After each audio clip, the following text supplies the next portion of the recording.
Hello everyone and welcome to today's webinar on what's new in Microsoft 365 this fall. My name is Katie Rumbelow and I'm the Marketing Executive here at Changing Social. And with me today I have my wonderful colleague and Microsoft Training Manager, Melissa Egan, who will meet in just one moment. I'll drop our emails in the chat, so please feel free to connect with us on LinkedIn, and I'll also be monitoring the Q&A for you today. You're encouraged to ask questions throughout this webinar and we'll pick them up at the end. But for now, I'm going to pass you over to Melissa to get started. Hello, everyone. Thank you for being here. Yes, my name is Melissa. I am one of our trainers and our training manager here at Changing Social. And so just a few things here before we get started. So for this session, if you do have any questions as I'm going through our topics for today, look for that Q&A question mark icon on your Teams toolbar. You'll be able to post your questions there, and myself or Katie will be able to help you out with those. We'll be answering those questions. Any questions that don't get answered during the course of the session, we'll answer at the very end. So we'll save a few minutes of time to get through all of those questions. So let's dive into our topics. So today we're looking at some of the latest and new features and coming soon features in M365. So we're going to be looking at some of our new features around Planner and task management tools. We're going to be looking at Loop and some of the new changes that have happened in the Loop app. We're going to take a tour of some of the new interfaces for lists, SharePoint, and forms that have been created to help us better use those tools. And then we'll also talk a little bit about some of the newest and coming soon features in Microsoft Copilot. And then, like I said, at the end, we'll have a little bit of extra time for Q&A if there are any outstanding questions. All right, so the first thing I want to talk about are some things that you might already be seeing in M365. So these are some new changes that we have around the interface. So some streamlining of the look and feel of some of our M365 applications and some improvements in the tools available. So the first one I want to show you that's actually here on the screen are some changes to our Microsoft 365 homepage. So if I actually open up my browser here, so when I go to my Microsoft365.com and sign into the portal, you'll notice a change here to this left rail in M365. So this page is that landing page that takes us to all of our other apps within Microsoft 365. And what they've done is they've streamlined this a little bit here. So we have a create option that lets us create all of our different Microsoft types of documents and content. And they've added a link directly here to our OneDrive. So this allows us to quickly access our OneDrive files, our cloud documents, the things that we have stored here. So directly from that M365 homepage, we have our Microsoft feed. That's a feature that has been present in M365, but wasn't as highlighted in here. And then the last one here is our apps button. And this is going to take us to a list of our different M365 apps. Now, with this change to this interface, they also give us some customization options. So previously, we had some apps that were on this left rail. We had our office productivity apps. Now you can actually browse your different applications and you can choose which applications you'd like to pin to that left rail. So I can take the apps that I use most and I can pin them directly to that toolbar and give myself quicker access to the things that I need to get to.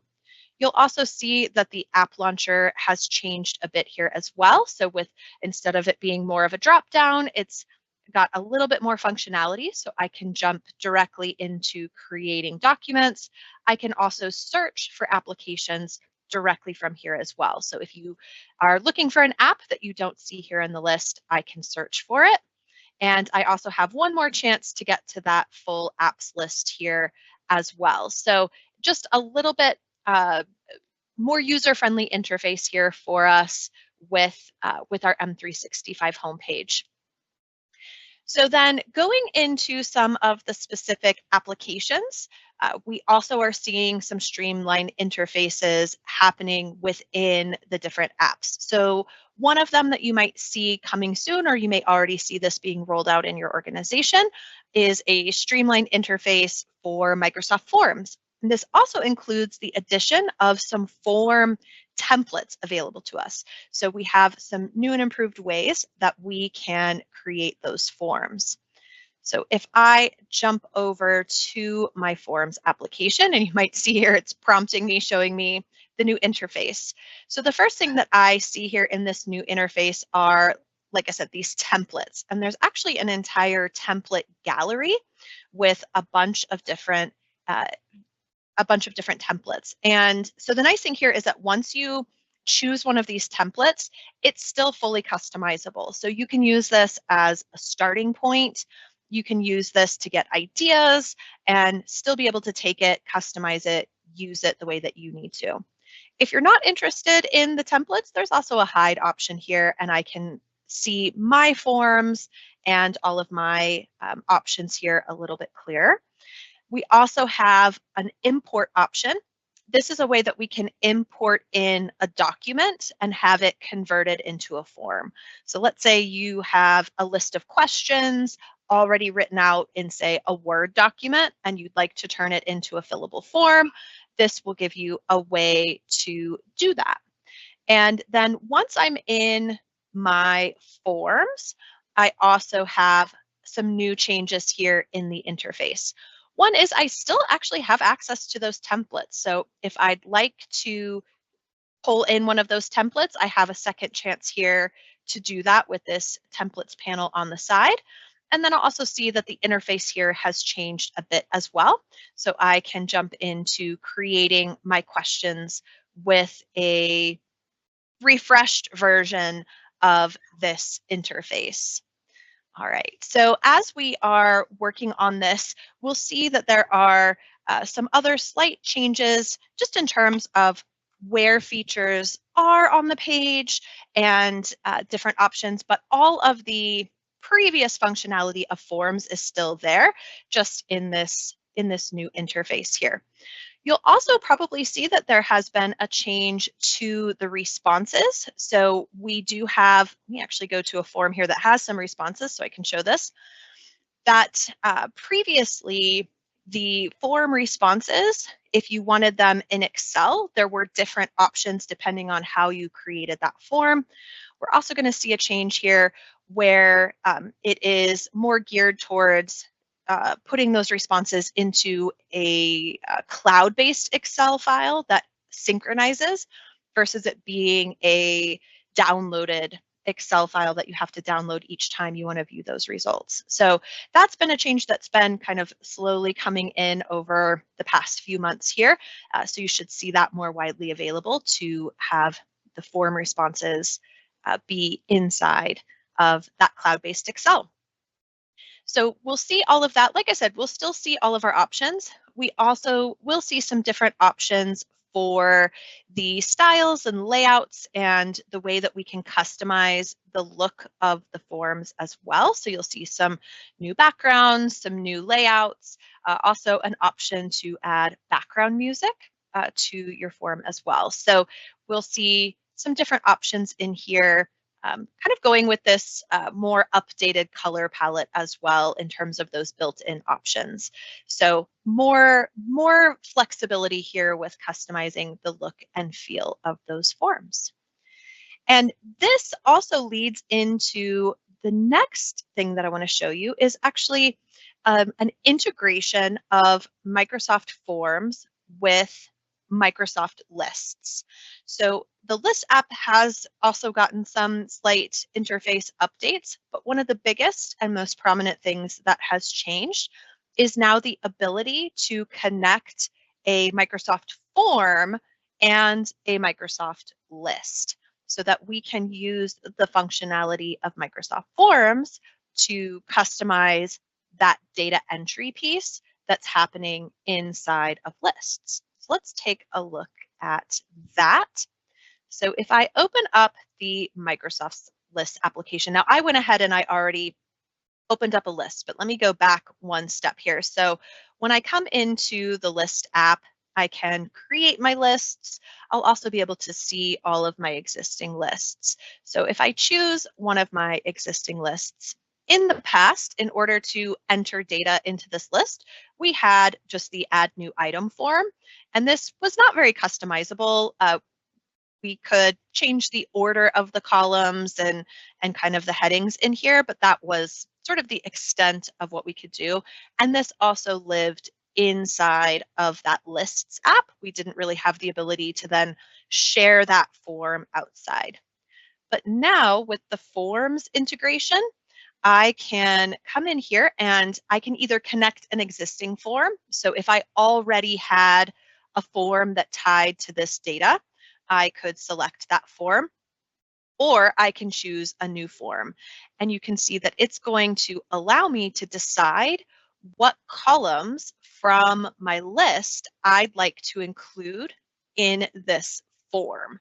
And so I can come in, I can choose my columns, I can choose some design options. So they give some pre-built design options, but there's also some option to customize. You'll see it's not the same options that we had in the Forms app, but we do get quite a few options.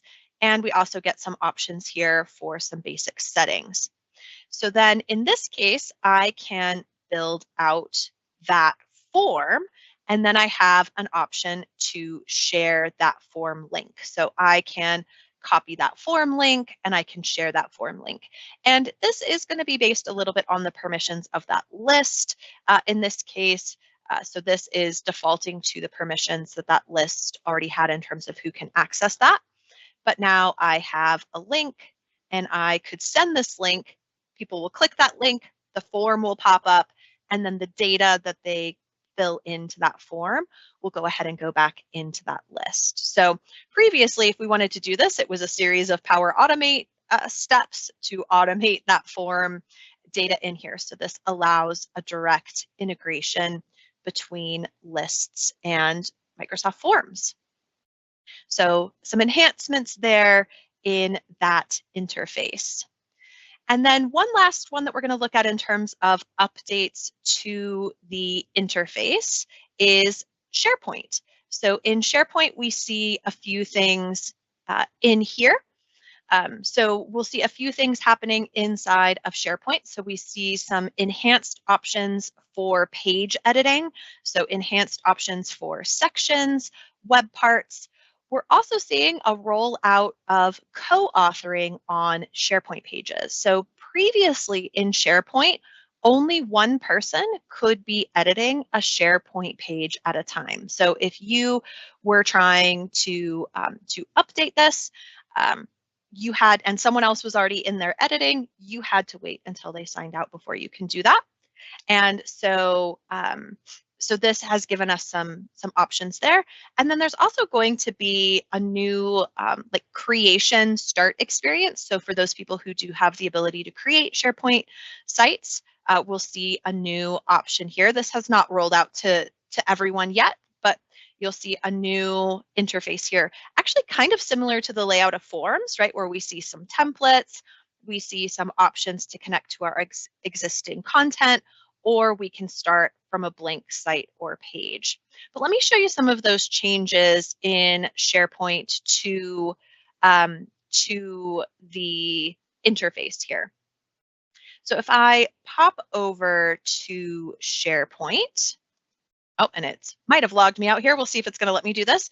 So where I'm at, let me actually go all the way back here. So let's say that I have here's my SharePoint site. Now this is a very out of the box default layout for a SharePoint page. And I am someone that's going to be editing the layout for this. So when I click on edit here to edit this page, I am going to be able to change this. Now, the way that page editing works in SharePoint is you can create sections and you can create web parts. So sections determine the layout or structure of the page, how many columns are there, and kind of that structure of that page. Web parts are the things that connect to the content, right? So web parts are where we can add in pictures, text, documents, connect to our other applications, embed content. So we see some changes in both of those places. So first, when I add in my sections here, so I choose my different types of sections, this is all the same as it was.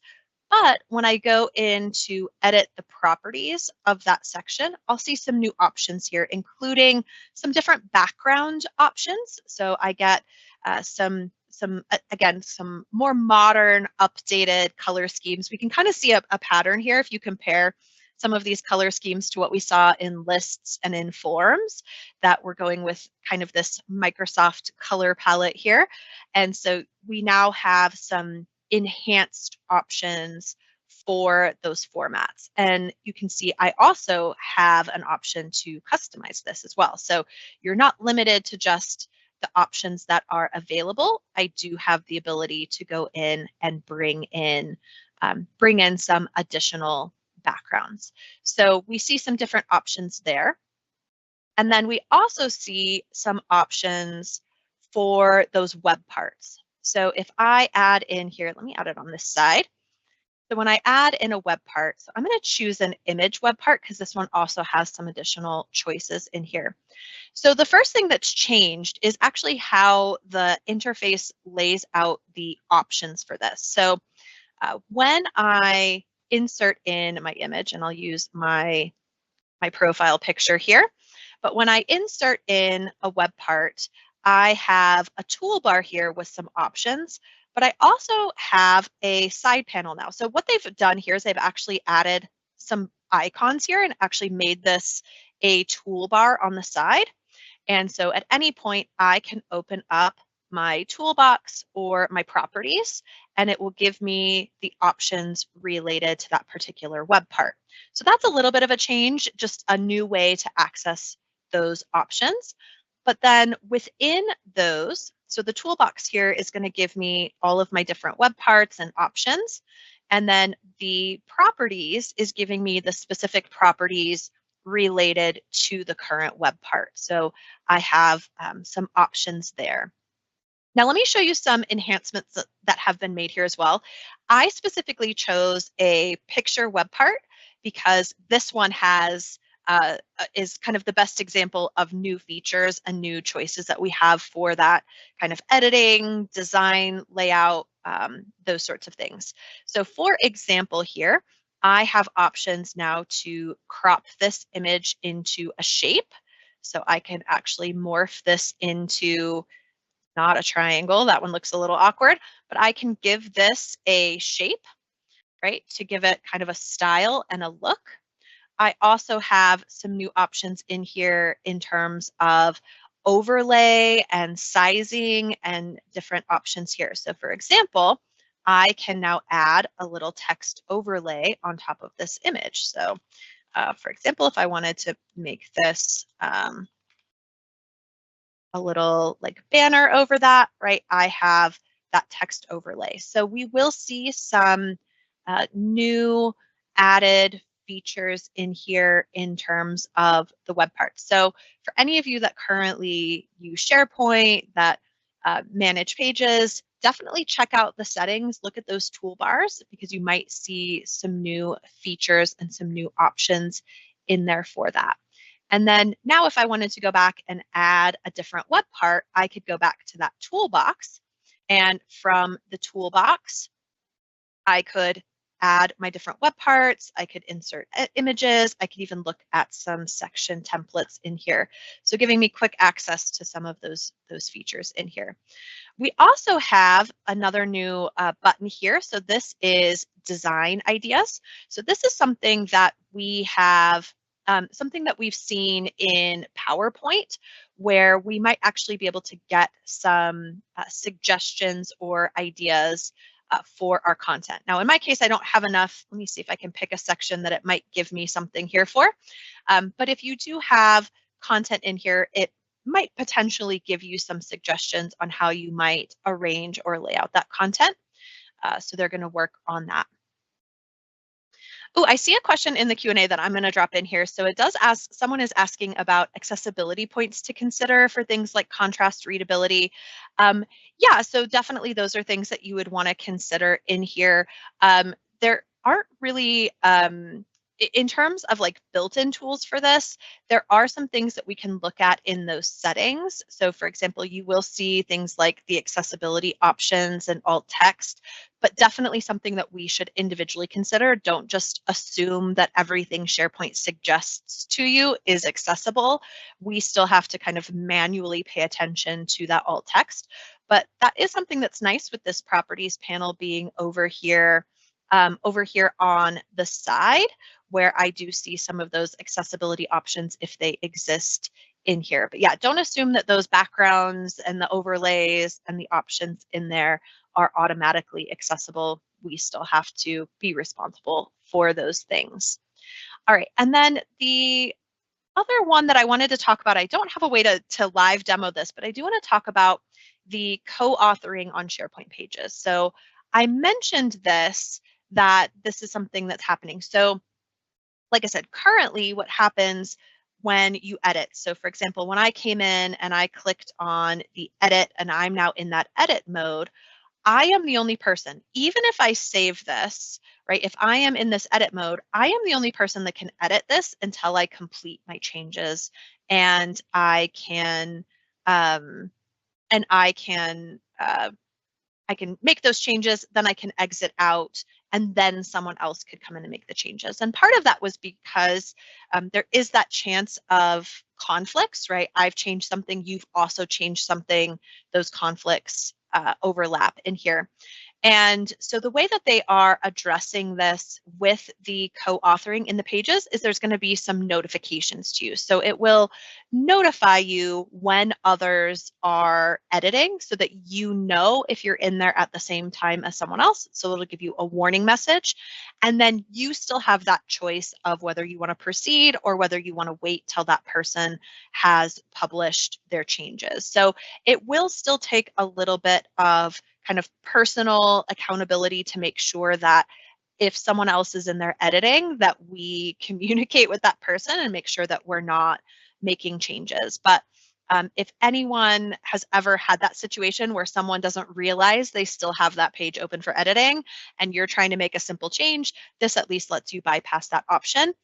But there is also the version history as well. So if there are ever any conflicting changes or conflicting edits, you can use that version history to restore back or utilize those options. So we're seeing some changes there within those applications. And like I said, we're also going to have that new start experience here. All right, this is a good point. Before I switch and talk about the task management tools in Planner, I'm just going to put this up here on the screen for a second. So if you are looking for, more information about what we offer at Changing Social, you can grab your phone and you can scan that QR code, and that will take you to a form that you can fill out that will request some information here. So if you'd like to take a peek at our training catalog, I know we have a lot of digital champions from our Digital Champions program that may be on the call if your organization is looking for maybe some other ways that you might be able to utilize our services here. You can scan that. I will put this back up at the end as well if you are not able to scan that code right now. But this is just a way to reach out and connect with Changing Social. All right, let's talk about Planner. This might be one of the biggest changes that we're really seeing right now in terms of those M365 apps. So there are a lot of new features. So in addition to a change in the interface of Planner, we also are seeing some change in functionality with Planner as well. So we're going to see a streamlined interface. We're also going to see some new features, some intuitive filters, some improved search capabilities, some new organizational tools, and we're also seeing some new integrations and premium functionality as well. So I'll talk about that in just a second. in here. But let's take a look. Now, right now, the things that we're seeing are in the Planner app that is integrated inside of Microsoft Teams. So we're not seeing all of these changes go to the separate Planner app at this point. So what we're really looking for are places where we see this new version of that Planner icon. So previously in Teams, this application, the Planner app, was actually called Tasks. What was it? Tasks by Planner and To Do. And so it included both that planner name and the to do name. Now we actually see it here as Planner. So I have this pinned in Teams here on my left rail. If you don't see it there, what you would want to do is click that 3-dot button, and then you can search for Planner, and you'll see that new version of the of that icon here. So it's that purple and blue icon. And so I can pin the Planner app to my left rail in Teams. So the Planner app inside of Teams is actually pulling some functionality from Planner, some functionality from the To Do app, and now it also has some included functionality that was previously only available in Microsoft Project. So we're seeing a little bit more project management capability inside of Planner. So first, in terms of the updated interface, we see a kind of cleaner list up here at the top. So the My Day pulls up the My Day functionality from the To Do app, and the My Tasks lets you connect to your tasks from inside of the To Do app. So this is going to be the apps that are in your to-do list and any tasks that you've been assigned in any of your other Microsoft applications. So if you've been assigned a task in Planner, in Loop, in any of those places, we'll see those here. We'll see up here those intuitive filters. So there's different filters up here at the top that let me filter this list. I also have the traditional filters over here that let me filter by the different parameters inside of Planner. And there's also a search tool here that basically filters on keyword. Then we have the My Plans page, and this is going to take you to all of the Planner plans that you are a part of. So any plan that you've been added to, assigned a task, invited to, we'll see here. And so one of the first changes in this interface is also now the ability to select pinned plans. You can see I'm in a lot of plans here, right? A whole lot of plans. This is really hard for me to keep track of. Some of these are old projects that are completed. Some of these are things I'm only partially involved in. But I can pick the ones that are the priority for me, and I have the ability to pin or unpin them to this pinned list. So I can prioritize my Planner task lists here on the side. Then within those plans, we are seeing some changes here as well. Now I have to kind of talk about licensing for just a second. So part of this also is some premium functionality that's been added to Planner. So this is an upgraded license that you need to have in order to access some of these premium features. This is tied to the project licensing. So if you do have that already increased licensing to access Microsoft Project in M365, that will be tied into this as well here. So, so the basic functionality of Planner has not changed for people with a standard license, but these premium features have been added. And so some of the cool things that are here are, again, more of those project-oriented features. So now Planner can support sprint planning, goal setting in a goals view, and more timeline like Gantt chart functionality. It also gives you the ability to create custom fields inside of Planner, which the standard Planner does not let you do, but this was something that Project was always able to do. And also the inclusion of Copilot inside of Planner. So those are some of those premium features.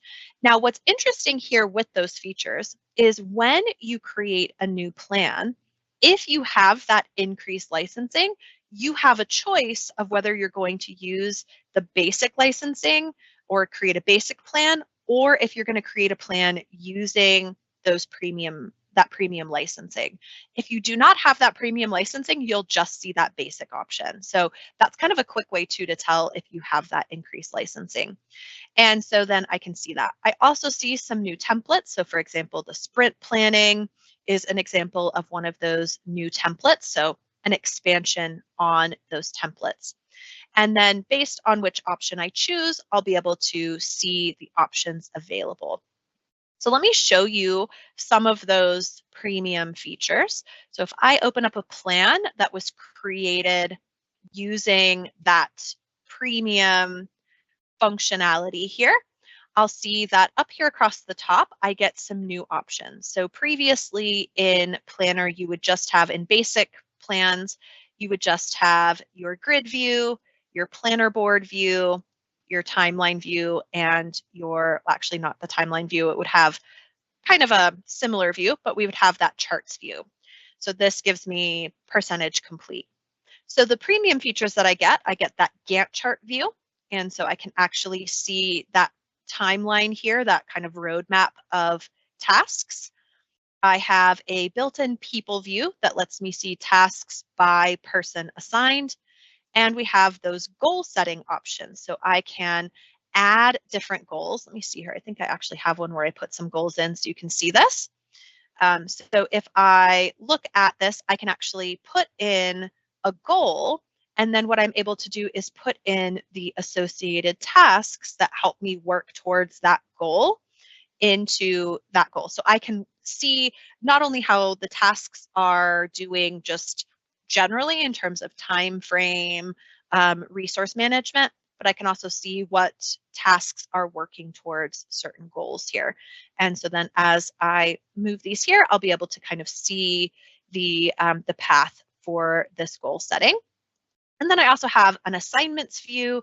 This is going to let me see a task view. This is kind of a resource management tool where I can see, similar to if you've ever used Project and you've looked at the resource usage, I can see each of my people in my plan, the tasks that have been assigned to them, and then I can see where they're actually spending their time. So what do I have assigned to them over the course of days or weeks here?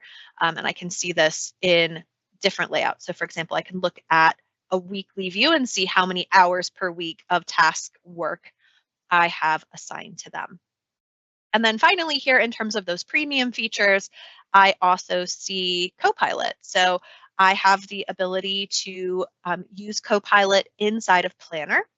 So I can use Copilot to help me create my plans. So by asking it to create plans or tasks based on the prompts that I give it, I can also use Planner to help me summarize or analyze the data inside the planner. So I could have it give me a status report. I could have it, suggest things or tell me things about my plan. So those are some of the new things that we get as part of that premium functionality in here for Planner. So if you haven't used Planner inside of Teams, I highly recommend checking it out and seeing some of those new features. Oh, and actually one more. There's one more new feature I want to show you because this is one that I personally like. This is another project tool that has come over into Planner, and this is the ability to set a baseline. So the idea with the baseline is I set up all my tasks, I kind of build out what my expected time frame looks like for this project. So I can build that out, and then I can capture a baseline. So the baseline basically is a snapshot of what the project looked like at that particular moment in time. So then, as always happens, dates change, things take longer, things get done quicker, things get added to that.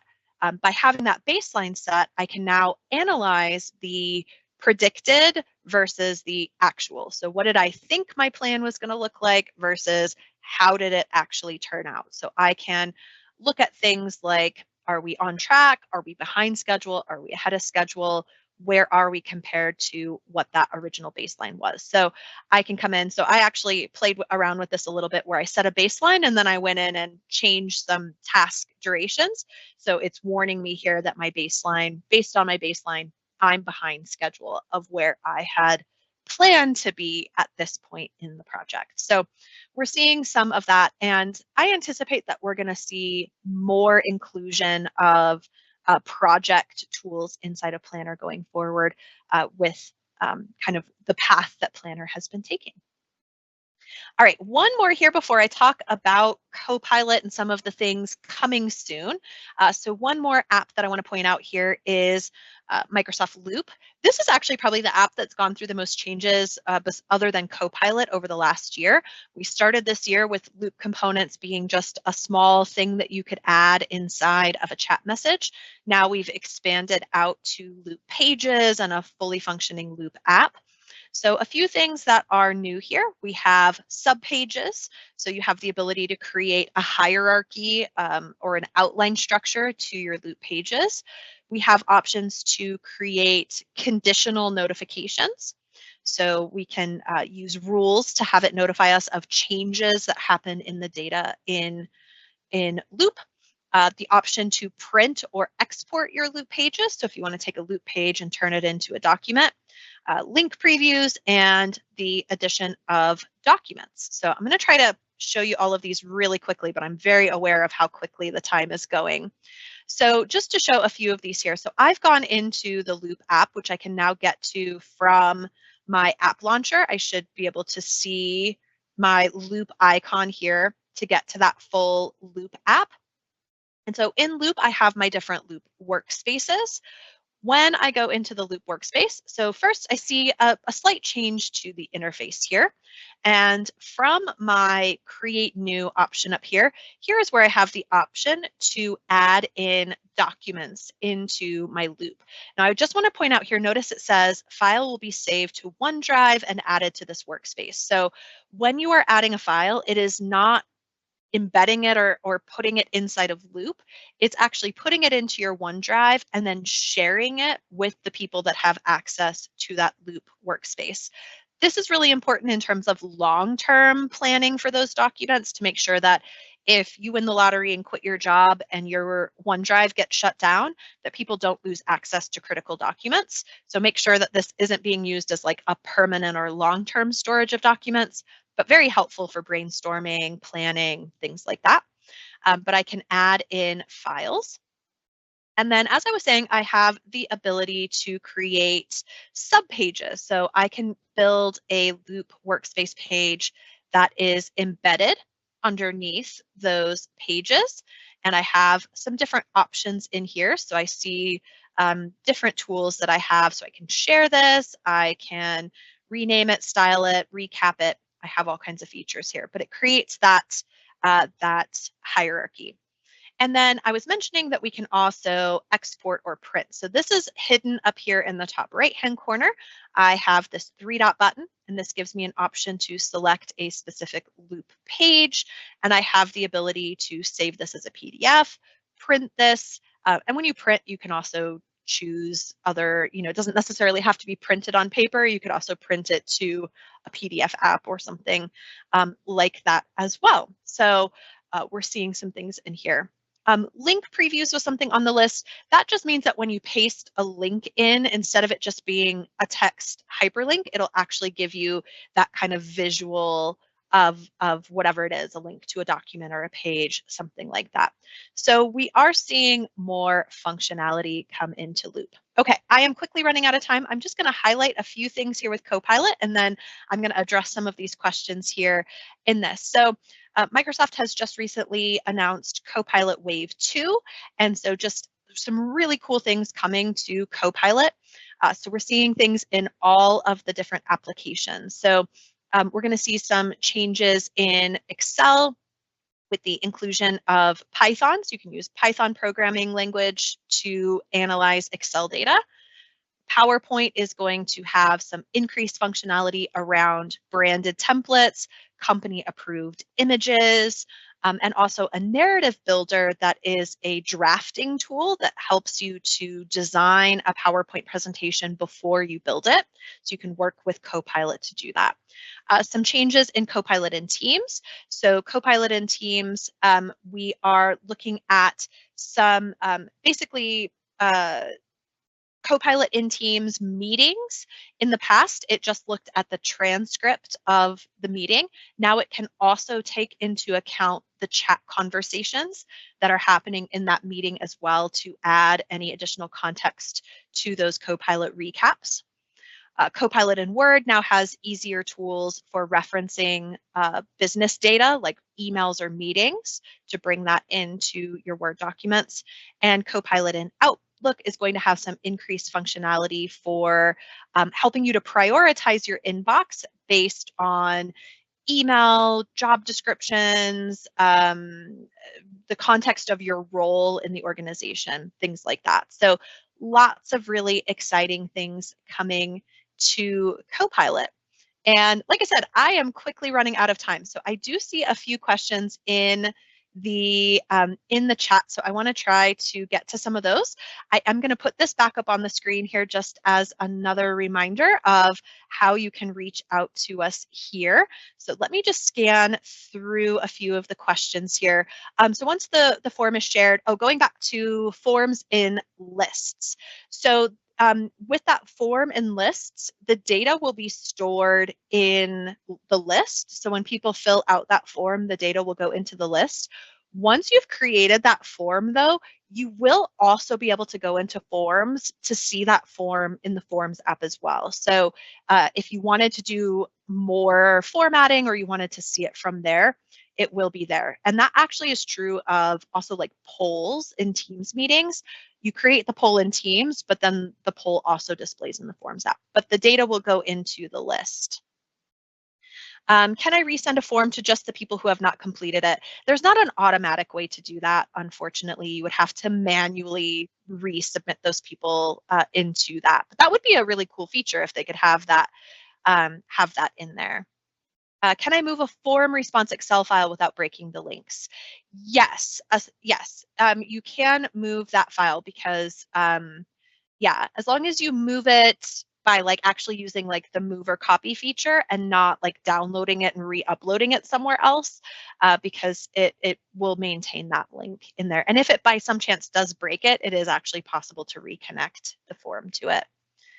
All right. It's still a concern that Planner cannot be backed up. Is that something that you know is on the cards? You know, I don't know anything. I have not heard anything about Planner adding any additional functionality for backing things up.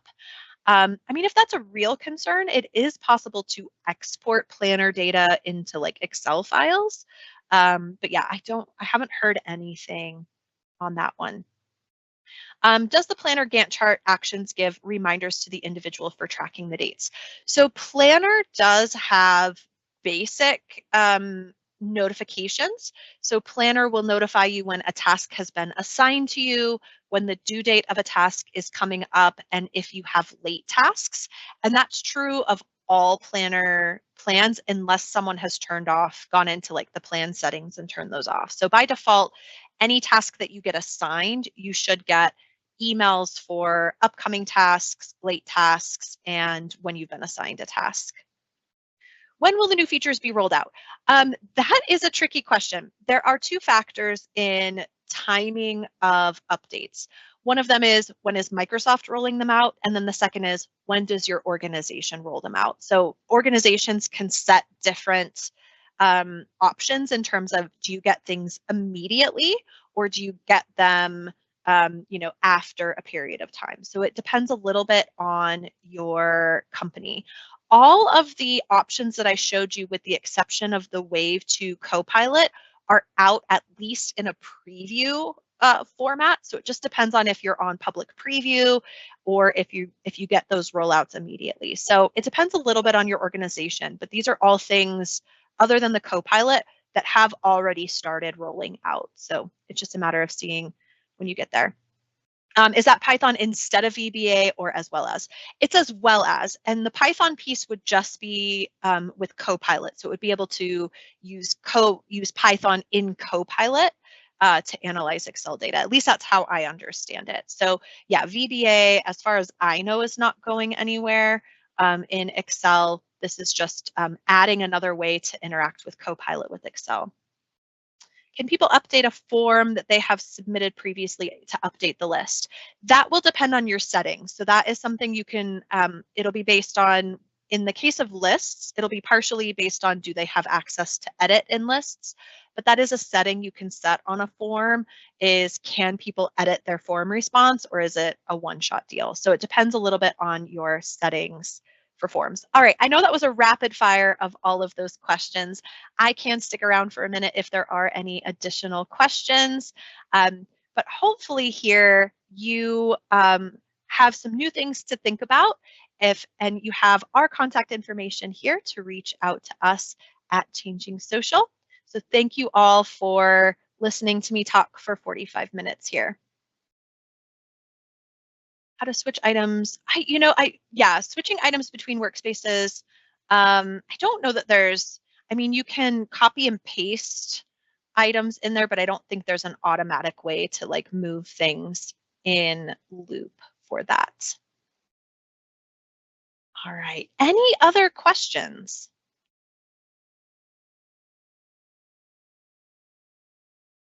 All right, everyone. Like I said, thank you for being here for this session today. I will stick around for another minute here for questions, and I'm going to pass it back over to Katie to close us out here. So thank you all again, and over to you, Katie. So that concludes today's webinar today. Thank you so much for your time, and we really hope you enjoyed it. And if you would like any additional support with your M365 journey, then please do get in touch using the QR code or the link that we put in the chat.